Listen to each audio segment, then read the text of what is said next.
Morning, dear procurement people. Here we are again after ending our mini series yesterday on agile procurement, and today we are going to talk about controversial topic, and that is strategic procurement an internal service provider? But before we do so, let's kick it off with the intro. Are you looking to up your negotiation and procurement skills? You're in the right place. Welcome to Procurement Zen with your host, Phil Kowalski.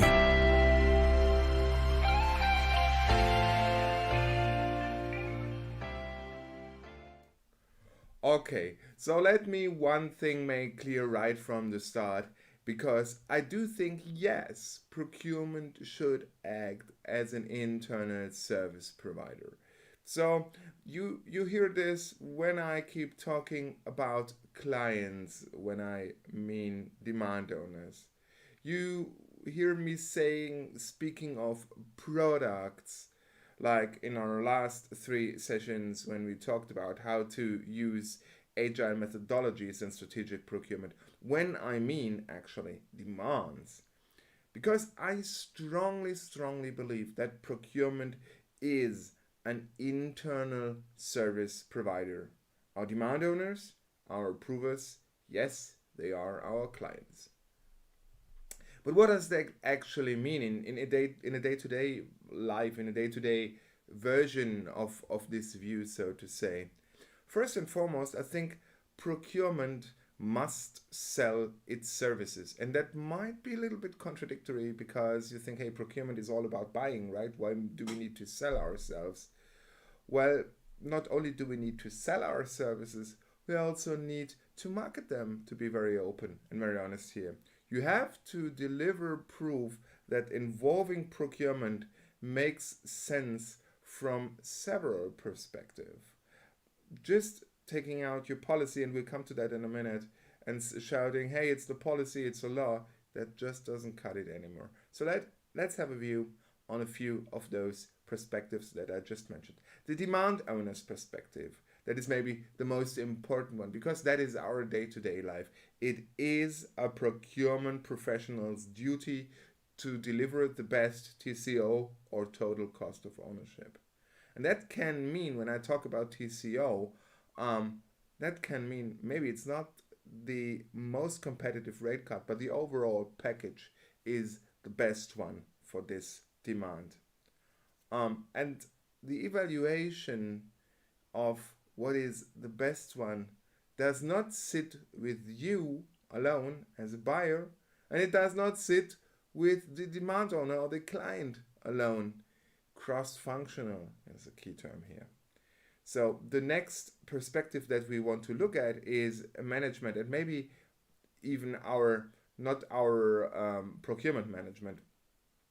They may not know it, but it is our duty to keep the processes as lean as possible, while still enabling goal number one, the best TCO for each demand, as mentioned above. So one other perspective we might want to have a look at is, of course, our own procurement organization.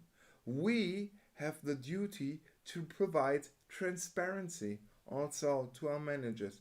Transparency about the market, transparency about eventually problematic suppliers, transparency about good suppliers by using, for example, supplier evaluations, transparency about our purchasing volume, transparency how we have achieved savings. So maybe that's not something new to you, but I also think that sharing our stories internally in our procurement organization is important, because the higher you go in the hierarchy, the more condensed your information has to be. So we basically, if you would label it under one sentence, I would say transparency sums up to what money goes where. So the times in which we simply hit everyone and their mother over the head with our policy, they are hopefully over. If they ever existed, needs to be discussed. The procurement policy, if you have one, is not, let me repeat that, is not an instrument of early involvement. It is the overall reason why we're here. It puts in writing, in the best case as a vision or something like that, why it makes sense to talk to us, that our company, that our enterprise has the intention to have a procurement department and a good working strategic procurement function. A good procurement policy speaks of cooperation rather than about penalties for not complying. And cross-functional teams is a term that should be mentioned regularly in a good procurement policy. And the way we deal with projects, the way we market our successes is at the end what makes people want to work with us actually. So does that mean that you have to approve everything because customer is king? You just have to make every customer happy? No way. No way. This is not what I'm saying. We procurement people are experts not only in our markets, but especially in negotiations. And this expertise is what gives us the right to say no as well. We don't work with supplier XYZ because of the right to refuse certain kind of behavior. But this right, as mentioned initially, comes with a duty. The duty to fulfill our customers' needs. And that is my little rant about procurement policies and why I personally strongly believe that procurement should act as an internal customer service provider. So, as always, if you are listening to the podcast, you can find this episode also on our YouTube channel over at ProcurementZen.com/YouTube if you want to go there.